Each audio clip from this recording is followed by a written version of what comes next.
भारत माता की, भारत माता की, भारत माता की। वंदे वंदे वंदे। भारतीय जनता पार्टी के लोकप्रिय प्रत्याशी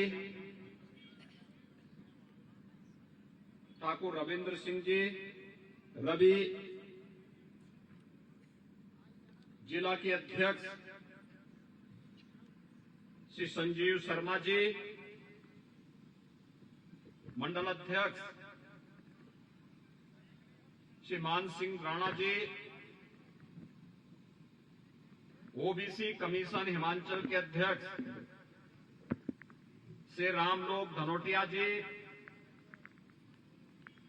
जिला महामंत्री श्री अभिषेक पाठा जी, प्रदेश सचिव श्रीमती श्रेष्ठा चौधरी जी, मंडल महामंत्री विमल चौधरी जी।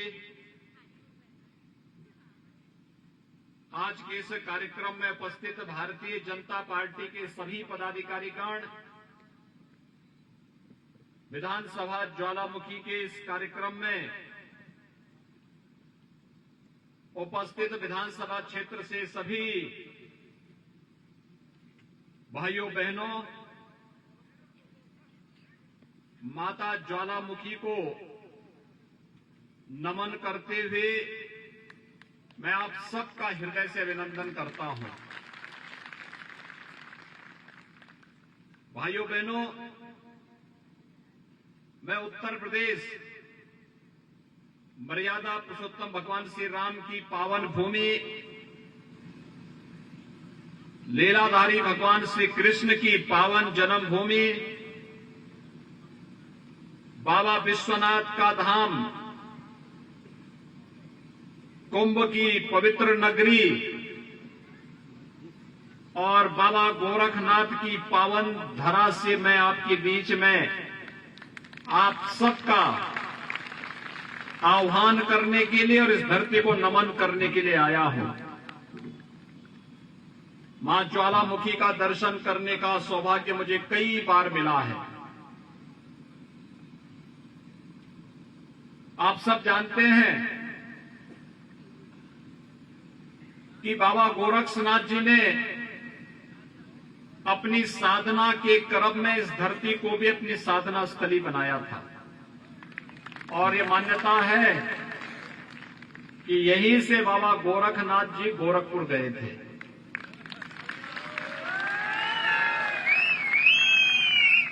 तो स्वाभाविक रूप से कांगड़ा जिले का और उत्तर प्रदेश का संवाद और संबंध इस रूप में भी बनता है।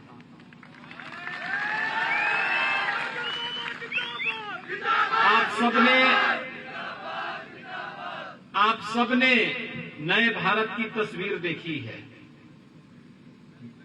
नया भारत देश के यशस्वी प्रधानमंत्री श्री नरेंद्र मोदी जी के नेतृत्व में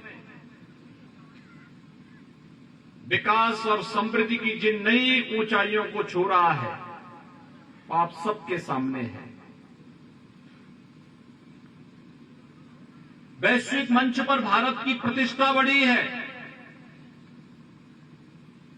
वर्तमान में जब हमारा देश अपनी आजादी के अमृत महोत्सव के कार्यक्रम को मना रहा है, तो इससे बड़ा सौभाग्य हमारा क्या हो सकता है कि जिस ब्रिटेन ने भारत पर 200 वर्षों तक शासन किया था, प्रधानमंत्री मोदी जी के नेतृत्व में आजादी के अमृत महोत्सव वर्ष में उस ब्रिटेन को आर्थिक मोर्चे पर पछाड़ करके भारत दुनिया की 5वीं अर्थव्यवस्था बना है।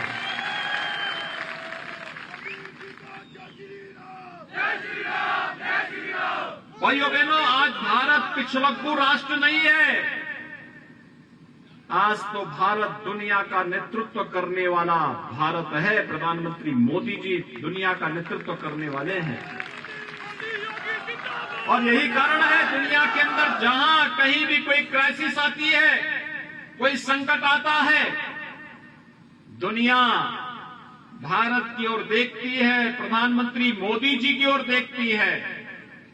वैश्विक मंच पर दो देशों का युद्ध का मामला हो, मानव कल्याण के लिए किसी कार्यक्रम को आगे बढ़ाना हो, या फिर कोरोना जैसी महामारी का सामना करने का एक आदर्श उदाहरण प्रस्तुत करना हो, दुनिया के अंदर भारत सबसे बड़ा लोकतंत्र है और सबसे बड़े लोकतंत्र के रूप में भारत ने जो प्रतिष्ठा कमाई, कैसे कोरोना में भारत के एक एक नागरिक के जीवन और जीविका को बचाने के लिए प्रधानमंत्री मोदी जी ने नए नए कार्यक्रम चलाए। बिना किसी भेदभाव के सब फ्री में टेस्ट, फ्री में उपचार, फ्री में वैक्सीन और हर गरीब को लगातार फ्री में राशन की सुविधा भी उपलब्ध कराना। ये क्या कम बात है? दुनिया के अंदर कहीं नहीं हुआ, कहीं नहीं दुनिया के अंदर हुआ, अकेले भारत के अंदर हो रहा है। भाइयों बहनों, ये भारत के यशस्वी नेतृत्व प्रधानमंत्री मोदी जी के नेतृत्व में संभव हो पाया है।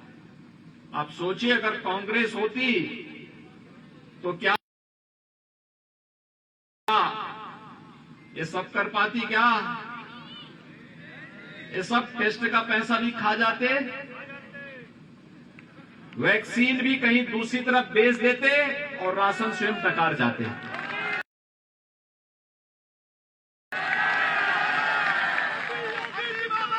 आखिर यही तो कर रही थी। आज हम 5G में आ गए। प्रधानमंत्री मोदी जी ने अभी 5G टेलीकॉम में 5G को लॉन्च किया है।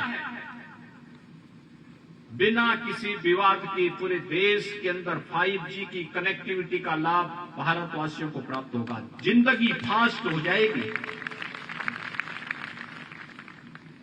कॉल ड्रॉप की समस्या का समाधान हो जाएगा। और यहां हम 5G में चले गए और कांग्रेस के समय 2G में इतना बड़ा घोटाला हुआ कि कांग्रेस के सभी नेताओं का मुंह भ्रष्टाचार की कालिख में कलंकित हो गया था। भाइयों बहनों, विकास का अपना मॉडल, बिना भेदभाव के हर नागरिक को शासन की सुविधा का लाभ देना, फ्री में राशन की सुविधा दी तो हर गरीब को मकान की सुविधा भी प्रधानमंत्री मोदी जी ने दी। हर घर में शौचालय बनाने का कार्यक्रम भी हुआ। आयुष्मान भारत की योजना या फिर स्मार्ट सिटी मिशन के अंतर्गत शहरों को नए स्वरूप में प्रदर्शित करने का कार्यक्रम, ये सभी कार्यक्रम हुए हैं।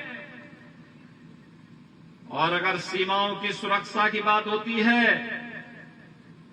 तो भाइयों बहनों, कोई संदेह नहीं होना चाहिए। सीमा की सुरक्षा के मुद्दे पर प्रधानमंत्री मोदी जी ने जिस दृढ़ इच्छा शक्ति का परिचय दिया, आप सबके सामने है। 1952 में भारतीय जनसंघ की स्थापना हुई और भारतीय जनसंघ ने उस समय एक नारा दिया था, एक देश में दो प्रधान, दो निशान और दो विधान नहीं चलेंगे, नहीं चलेंगे। डॉक्टर श्यामा प्रसाद मुखर्जी जी ने अपने आप को बलिदान कर दिया। कश्मीर में धारा 370 कांग्रेस ने जबरन लागू की थी। वह आतंकवाद की जड़ थी और होती भी क्यों नहीं, क्योंकि कांग्रेस का हाथ आतंकवादियों और अलगाववादियों के साथ जो था, उनको राष्ट्रीय सुरक्षा से मतलब नहीं था, उन्हें तो केवल अपनी राजनीति से मतलब था। लेकिन आज प्रधानमंत्री मोदी जी के नेतृत्व में कश्मीर में धारा 370 सदैव के लिए समाप्त कर दिया गया और आतंकवाद की ताबूत पर अंतिम कील ठोक करके दुश्मनों को एक संदेश दे दिया कि भारत की तरफ टेढ़ी नजरों से देखोगे तो हमारे कांगड़ा का और हिमाचल का बहादुर वीर, वहां का बहादुर योद्धा तुम्हारी मांद में घुस करके तुम्हें सबक सिखाने का काम भी करेगा। भाइयों बहनों, यही कार्य लगातार हो रहा है। एक तरफ सीमाओं की सुरक्षा, आतंकवाद, अलगाववाद और नक्सलवाद को सदैव के लिए समाप्त करने का कदम, और दूसरी तरफ विरासत का सम्मान। आप सोचिए, क्या कश्मीर में धारा 370 कश्मीर में कांग्रेस हटा पाती? अरे वो तो इस बीमारी की जड़ ही थी। और अयोध्या में राम मंदिर का निर्माण क्या कांग्रेस करा पाती? आज अयोध्या में भगवान राम का भव्य मंदिर का निर्माण हो रहा है ना? सभी लोग खुश हैं। भव्य मंदिर अगले वर्ष तक भगवान राम का भव्य मंदिर अयोध्या में बन जाएगा। 500 वर्षों से भारतवासी इंतजार कर रहा था इस बात के लिए, और आज भाइयों बहनों, अयोध्या में भगवान राम का भव्य मंदिर बन रहा है। काशी में भगवान विश्वनाथ का धाम फिर से संवर चुका है। पहले काशी विश्वनाथ मंदिर में जाने के लिए 5 फीट का रास्ता था, संकरा सा रास्ता, और आज 100 मीटर का रास्ता है। 100 मीटर क्या गलियारा है। पहले 10 श्रद्धालु एक साथ इकट्ठे नहीं हो सकते थे, आज 1 लाख श्रद्धालु एक साथ वहां इकट्ठे होकर के दर्शन कर सकते हैं। मथुरा वृंदावन संवर रहा है। अयोध्या की दीपावली तो देखी होगी ना अभी, कैसी लगी वहां की दीपावली?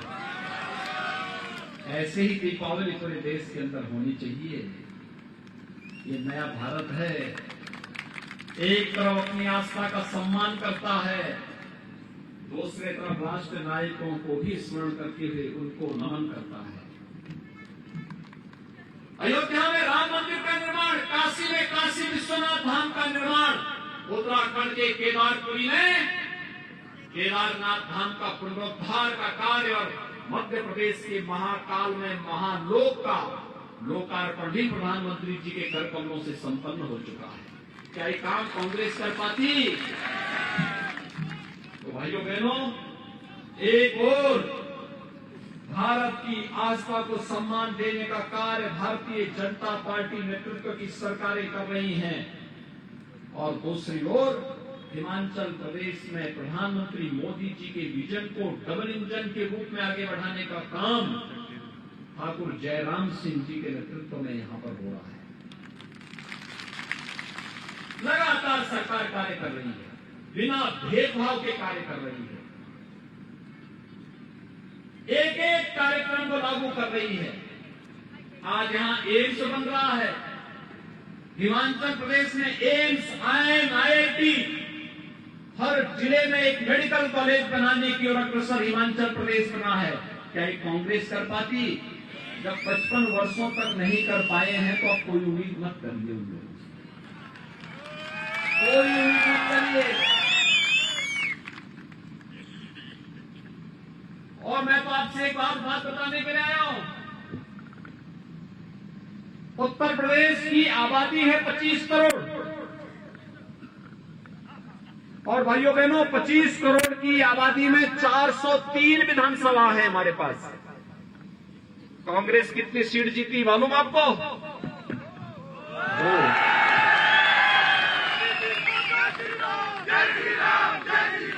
केवल 2 सीट। राम नाम सत्य है के लिए भी 4 लोग चाहिए होते हैं। और इसलिए भाइयों बहनों, मैं आप सबसे अपील करने के लिए आया हूं। देखिए, हिमाचल प्रदेश देवभूमि है।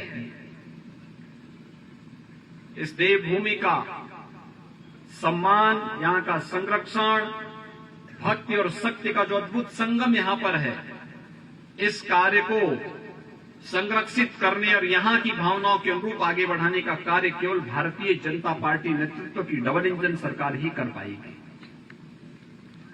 अन्यथा हम अयोध्या और उत्तर प्रदेश के अंदर विकास के साथ साथ विकास के जो सबसे बड़े बैरियर होते हैं, जितने माफिया होते हैं, सबसे बड़े बैरियर होते हैं विकास के। और आप सोच रहे होंगे उत्तर प्रदेश में माफिया के ऊपर कैसे कार्रवाई होती है, आप देखते होंगे ना कभी कभी। तो अगर वे माफिया कभी चोरी छिपे हिमाचल प्रदेश में आ गए तो यहां की शांत भूमि को शांत करने का कार्य करेंगे। इसलिए कभी कांग्रेस को मत आने देना, क्योंकि उन माफियाओं को केवल भाजपा रोक सकती है, एक समान विचारधारा की सरकार रोक सकती है, डबल इंजन की सरकार रोक सकती है। और भाइयों बहनों, यही अपील करने के लिए आया हूं कि यहां पर भारतीय जनता पार्टी ने ठाकुर रविंद्र सिंह रवि को अपना प्रत्याशी बनाया है। वे लोकप्रिय विधायक हैं,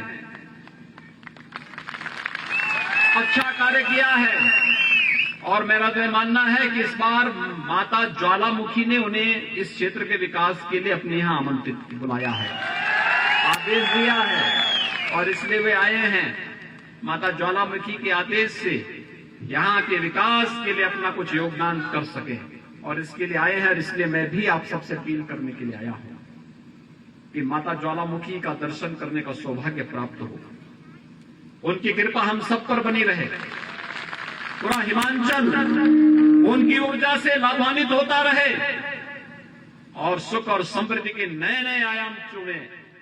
यहां के नौजवानों के लिए, बहन बेटियों के लिए, अन्नदाता किसानों के लिए हर ओर खुशहाली दिखाई दे, इसके लिए डबल इंजन की सरकार जो बुलेट ट्रेन की तरह कार्य कर सके, उस रूप में यहां पर चाहिए।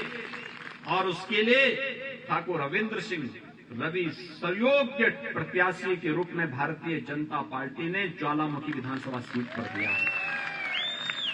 आप सभी सहमत हैं? सभी लोग सहमत हैं? भाइयों बहनों, जहां तक मेरी आवाज जा रही है, मैं आप सबसे अपील करूंगा कि अगर आप सभी सहमत हैं तो ये देखिए, चुनाव के दौरान किसी प्रत्याशी के लिए कठिन होता है कि वो घर घर जा सके, बहुत कठिन होता है। उसको चुनाव का प्रबंधन भी देखना होता है, कार्यकर्ताओं के साथ भी बैठना होता है, हर एक तबके के लोगों के साथ भी मिलना होता है, और फिर घर घर जाना, ये बहुत कठिन होता है। और इस समय आप सबको रविंद्र सिंह बनना पड़ेगा, हर व्यक्ति को बनना पड़ेगा, उनके प्रतिनिधि के रूप में घर घर जाइए। 12 नवंबर को जब मतदान हो, पहले मतदान और फिर जलपान के सावधान के साथ आप जाइए। पहले मतदान का प्रतिशत 90-20 तक पहुंचाइए, धड़धड़ा करके ठाकुर रविंद्र सिंह रवि जीत के आएंगे आपके पास। ये सब काम करेंगे। कमल के चुनाव चिन्ह पर 12 नवंबर को केवल कमल कमल नजर आएगा ना? सभी लोग सहमत हैं? तो मेरे साथ बोलेंगे, भारत माता की, भारत माता की, भारत माता की जय श्री राम, जय जय श्री राम।